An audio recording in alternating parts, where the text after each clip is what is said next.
వీరేమి చేయుచున్నారో వీరికి తెలియదు, వీరిని క్షమించు అని ప్రభు ప్రార్థన చేస్తుంటే వాళ్ళు ఏం చేస్తున్నారు? ఎగతాళి చేస్తున్నారు, హేళన చేస్తున్నారు. అరే చనిపోయాడో లేదో చూస్తానని ఒకడైతే బళ్ళం తీసుకుని వచ్చి ఆ ప్రక్కలో పులిసాడు. చూడండి ఎంతగా ప్రభు వేదన చెందాడు, ఎంతగా ఆయన అలమటించాడు. ఎవరి కోసం? నీ కోసం, నా కోసం. మనకు రావాల్సిన శిక్షను యేసయ్య కలవరి స్థితిలో బహుశ్రమలు పడ్డాడు. కాబట్టి మనము నిత్యజీవం పొందుకోవాలంటే ఖచ్చితంగా యేసయ్యను మనం ఆయన శిలువ మనము చూడాలి. ఆయన శిలువ శ్రమలో మన జ్ఞాపకము చేసుకోవాలి. ఆయన ఎలాగా మన కోసం ప్రార్థన చేశాడో అలాంటి ప్రార్థన మనం కూడా చెయ్యాలి. ఈ శత్రువులు ప్రేమించమన్నాడు కదా. ఎంతమంది ఈ లోకంలో వాళ్ళు ప్రభువుని తెలియనటువంటి వాళ్ళు ఉన్నారు. వారి కొరకు మనం ప్రార్థన చెయ్యాలి. మరొక చిన్న ఉదాహరణ చెప్తాను. మన దేశంలోనే కాశ్మీర్ ఉన్నది. కాశ్మీర్లో ఒక తండ్రికి 2 కుమారులు ఉన్నారు. ఒక తండ్రి 2 కుమారులు అంటే పెద్ద కుమారుడు బాగా చదువుకొని లాయర్ అయ్యాడట. చిన్న కుమారుడేమో దొంగతనాలకు అలవాటు పడ్డాడు. అలా అలవాటు పడి చివరికి డబ్బు కోసం ఒక మనిషిని హత్య చేశాడు.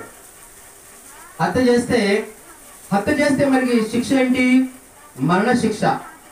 ఎవరైనా ఒక హత్య చేస్తే రాజ్యాంగం ప్రకారంగా వాళ్ళకి ఏముంటది? మరణ శిక్ష పడుతుంది. సరే కోర్టులో తీర్పు రానే వచ్చింది. ఒకవైపు బోన్లో తమ్ముడు నిలబడి ఉన్నాడు.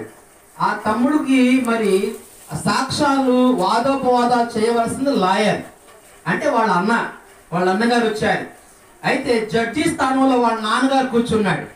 జడ్జి ఏమో వాళ్ళ నాన్నగారు, మరి ఆ కోర్టులో వాదోపవాదాలు చేస్తున్నట్టు లాయర్ గారేమో పెద్ద కుమారుడు, చిన్న కుమారుడేమో హంతకుడుగా బోన్లో నిలబడ్డాడు.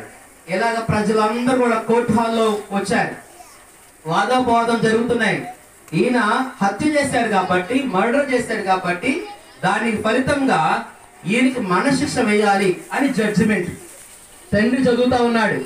అప్పుడు ఈ లాయర్ గా ఉన్నటువంటి వాళ్ళ అంటే పెద్ద కుమారుడు ఎట్టి పరిస్థితుల్లో తనకి మరణశిక్ష వేయవద్దు అని చెప్పేసి పెద్ద కుమారుడు వాదిస్తా ఉన్నాడు. అప్పుడు మరొక లాయర్ వచ్చాడు. ఆయన వచ్చి ఏమన్నాడంటే, మీరు గనక ఈయనకి మరణశిక్ష వేయకపోతే మీరు ఒక మంచి జడ్జిగా మీరు పేరు వచ్చింది కాబట్టి మీరు అన్యాయంగా తీర్పు తీరుస్తున్నారు. మీ కుమారుడని మీరు అన్యాయంగా పక్షపాతం చూపిస్తున్నారు.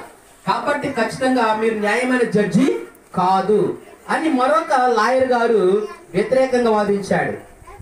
అప్పుడు ఆ మొట్టమొదటి లాయర్ అంటే తన కుమారుడు ఏం చేశారంటే, మా లాయర్ జడ్జి గారు మీరు న్యాయంగా ఉండండి, మీరు మరణశిక్ష వేయండి, అయితే ఆ శిక్ష ఏదో నాకు వేయండి, నా తమ్ముడు మాత్రము వదిలిపెట్టండి, ఆయన స్థానంలో నేను మరణశిక్ష అనుభవిస్తాను అనగానే జడ్జి గారు స్టన్ అయిపోయాడు. అరే అతనికి మరణశిక్ష పడుతుంది కదా, ఆ స్థానంలో నువ్వేలాగా చనిపోతావంటే అప్పుడు చెప్తున్నాడు ఏమంటే, నేను రక్షించబడ్డాను, నేను దేవుని తెలుసుకున్నాను, నేను రక్షించబడినటువంటి వాడిని, నా తమ్ముడైతే రక్షించబడలేదు. కాబట్టి వాడు ఇక్కడైనా తెలుసుకుని దేవుని తెలుసుకొని వాడు కూడా రక్షించబడాలి. ఇప్పుడు చనిపోతే వాడు ఎక్కడికి వెళ్తాడు? నరకానికి వెళ్ళిపోతాడు.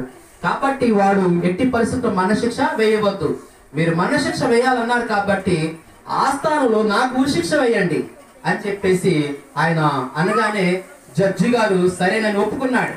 ఏదైతే ఏమైంది, మరణశిక్ష తమ్ముడు స్థానంలో ఇప్పుడు ఎవరు పడుతున్నారు? అన్నయ్య మరణశిక్ష అనుభవిస్తున్నాడు. సరే ఆ యొక్క జడ్జిమెంట్ డిక్లేర్ చేసేసారు జడ్జి గారు.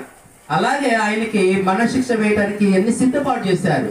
అప్పుడు అన్నయ్య ఒక మాట చెప్పాడు తమ్ముడితో, తమ్ముడు నువ్వు దేవుని తెలుసుకోలేదు, నువ్వు హంతకుడుగా ఉన్నావు, ఇకనైనా నువ్వు దేవుని తెలుసుకోవాలి, నువ్వు మారు మనసు పొందాలి, నువ్వు రక్షించబడాలి. నాకు అంతే సంతోషం, నేను ఇప్పుడు చనిపోయాననుకో నేను దేవుని దగ్గరికి వెళ్ళిపోతా, కానీ నువ్వు ఇలాగా ఉండి పాపంలో ఉండి చనిపోతే నరకానికి వెళ్ళిపోతావు. కాబట్టి ఇకనైనా నువ్వు మనసు మార్చుకో, ఇకనైనా నువ్వు దేవుని తెలుసుకో అని చెప్పేసి ఆ యొక్క తమ్ముడు స్థానంలో తన అన్న వెళ్ళేసి ఆ మరణశిక్షను ఆయన అనుభవించాడు. ఉరి శిక్ష తన అన్నయ్యకి వేయటం జరిగింది. చూడండి, దేవుని స్తోత్రం చెప్పండి, హల్లెలూయా. ఇప్పుడు ఈ ఉదాహరణ ఎందుకు చెప్పారంటే, జడ్జి స్థానంలో ఉన్నటువంటి వాళ్ళు ఎవరంటే తండ్రి అయిన యెహోవా దేవుడు. దేవుని స్తోత్రం కలుగును గాక.